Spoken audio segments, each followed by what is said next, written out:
Hi everyone, Angolf here. Well, we're going to be doing a different sort of hunting today. After my success last night, we got a rabbit there that's been soaking for about 12 hours in some salted water.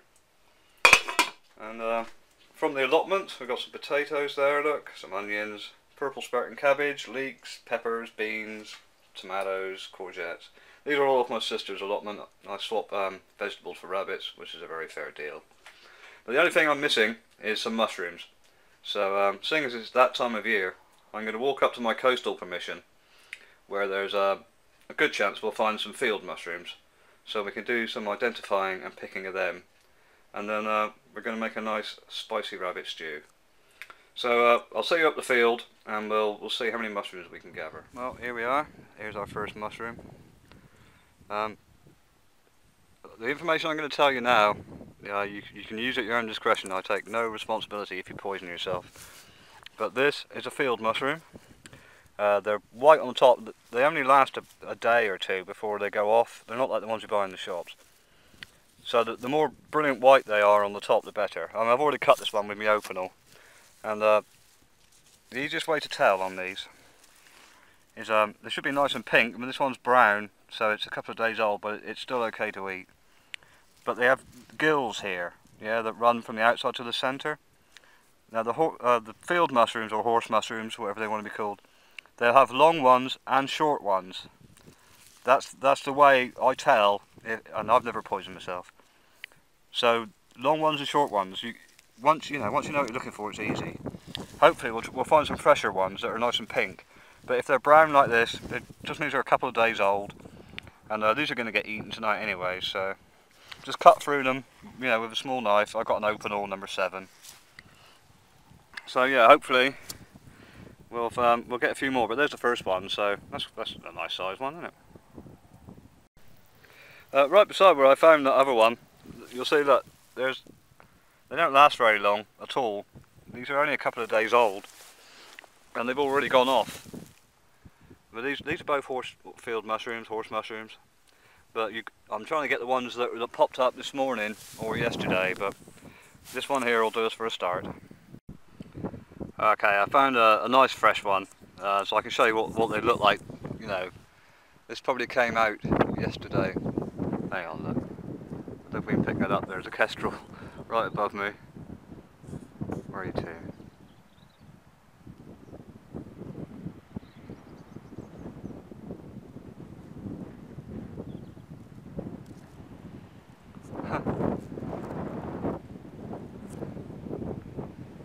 He's just hovering right above me, that's ace.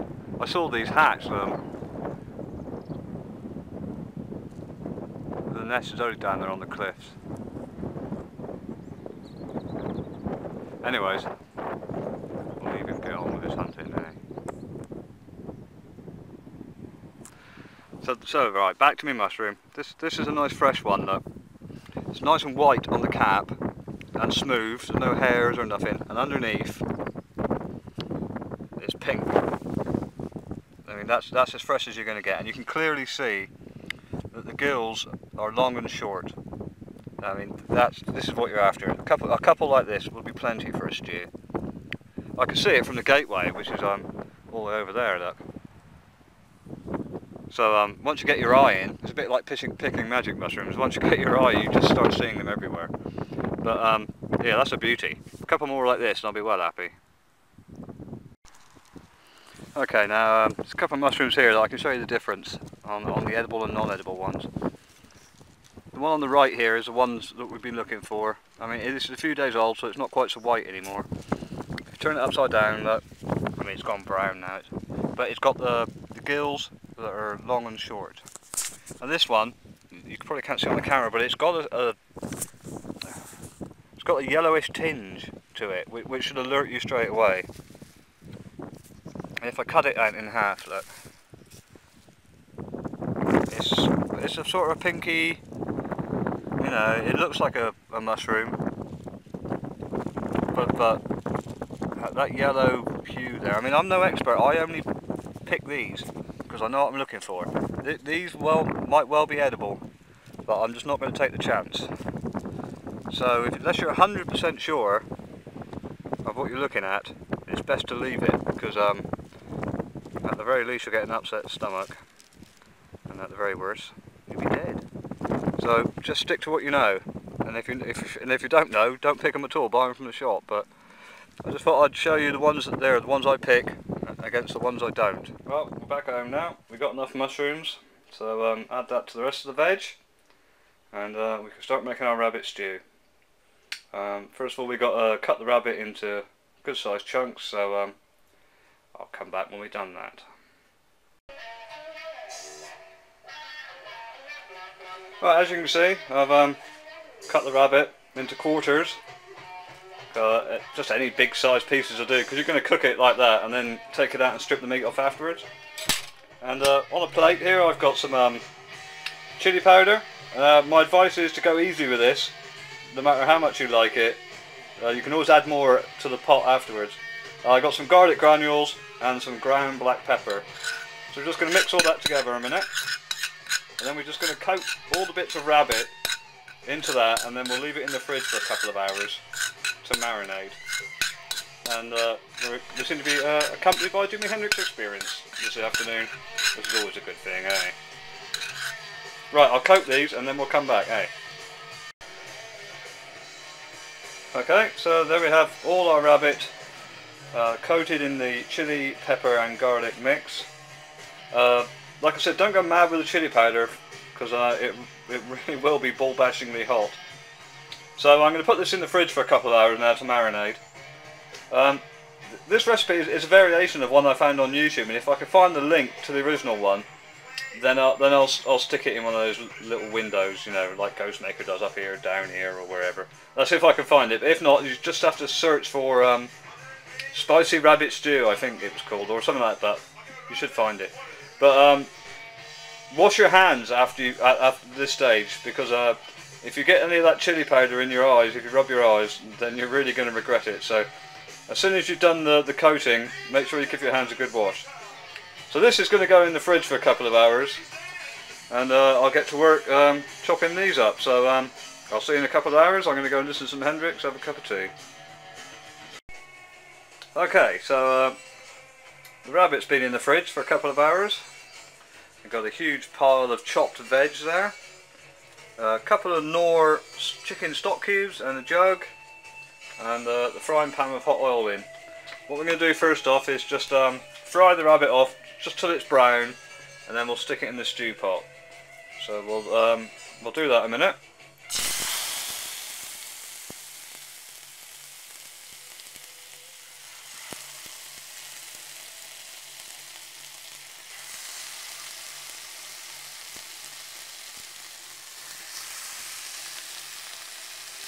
Right, just for about 5 minutes, you know, turning it regularly, just to brown it off nicely.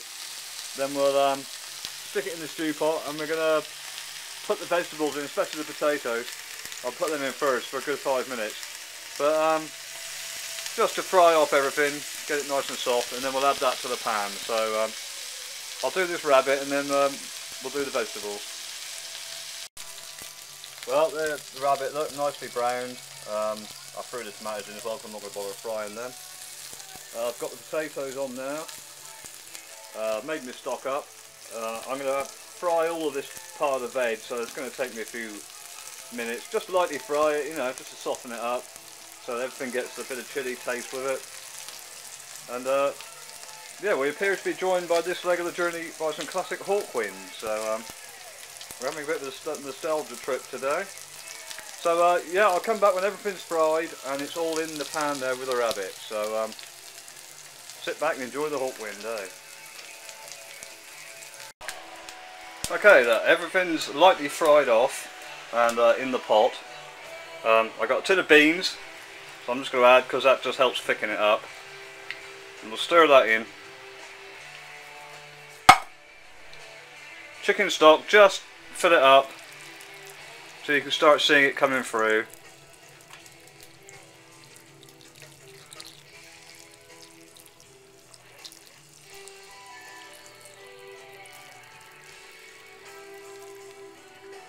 Right, I'll just give that a stir, and then we'll just season that, clamp the lid down, and we want it to be just simmering for a couple of hours. I'll just give that a stir a sec.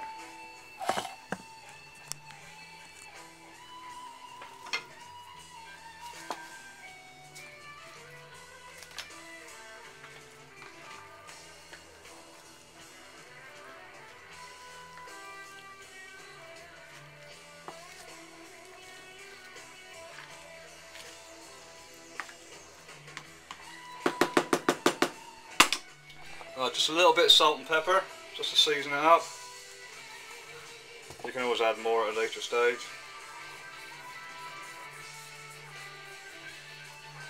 A little bit of pepper to finish off.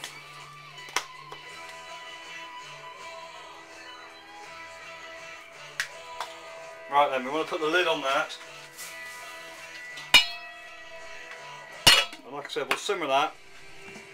We'll simmer that for 2 hours, and then we'll come back and take the rabbit out and strip the meat off and throw it back in. So, well, I'll see you in a couple of hours, I guess.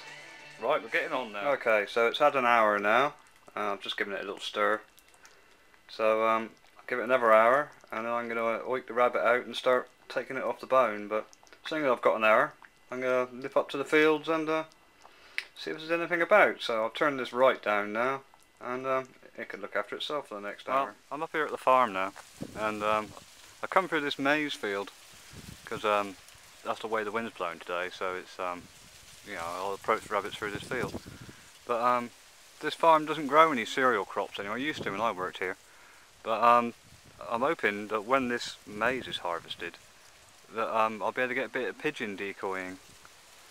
It's obviously going to be a few weeks yet, but I just thought I'd mention that. There you go. So yeah, the next field is one of the ones where we got the mushrooms from, but there's about 45 minutes of light left. So I'm hoping for a rabbit or two while the stew's slowly cooking at home. Well, it turns out this is a complete waste of fucking time. Every dog walker in the bastard in the universe out here tonight. I get fed up telling them. But hey ho, you know, I've got half an hour. I'll walk around the bottoms of the field seeing as they're all walking across the top. But yeah, chances of seeing a rabbit, very slim.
Well, maybe I was a little harsh on those dog walkers, eh?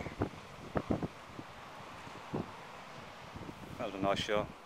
I don't know, 25 yards, kneeling position. Happy with that. And that's a nice one for the pot. Well, I think I'm going to head home now, because my stew will be nearly ready. And, oh, I didn't expect to see any bunnies after running into 2 sets of dog walkers. But, yeah, it's a big old doe. Just nice for the pot, so we'll gut this, get home, and get on with the stew. But there, that's a nice little interlude, wasn't it? Okay, we're back from the field, and as you can see, the stew there's looking ready. I've fished the 4/4 of the rabbit out. Gonna give it half an hour to cool off, and then I'll strip all the meat from the carcass and add it back into the stew. That's the great thing about this recipe, is that there's no waste. All of the rabbit is used, so we'll let that cool down. I'm going to grab a beer, and then we'll return to it when we should be finished. Okay, so I've just skinned the rabbit we shot tonight. I didn't bother filming that because there's hundreds of videos on YouTube about how to skin a rabbit. But the only piece of advice I will say is to skin it as soon as you get it home, because they're far easier to skin, especially these big ones, when they're still warm. If you leave them overnight, they can be a bit tough. And a decent knife. This is a Mora Bushcraft, 10 quid. It's got a nice rubber handle on it, so you can hold it when it's wet still. But yeah, there you go. The rabbit's cool now, so I'm going to strip the meat off that and add it to our stew, and then that'll be it. Turned into a bit of an epic video, this. I was going to make a video about cooking a stew, and it's going to run to about 15 minutes. Blimey O'Reilly. Well, anyways, strip this meat off the rabbit, throw it in the stew. Well, there we go, look. I've stripped all the meat off that rabbit now, and it's ready to add to the stew. Cold beer, of course, Kronenberg 1664. So we just got to tip that in there and give it a nice stir, and then we is done. Hope you've enjoyed my rather epic video, almost a day in the life of. I started this at 1 o'clock in the afternoon, it's 8 o'clock in the evening now. So if you can be bothered to try this stew, let me know how you get on. It's one of my favourites. Like I said, there's absolutely no waste at all. And it was well, vegetables were free, the rabbit was free, no petrol or nothing involved. It's totally organic, carbon free. Excellent meal. And I mean, this pot will last me all weekend. We get a good 6 meals out of this. There you go. Hope you enjoyed it. Thank you for watching, and I'll see you next time. Goodbye.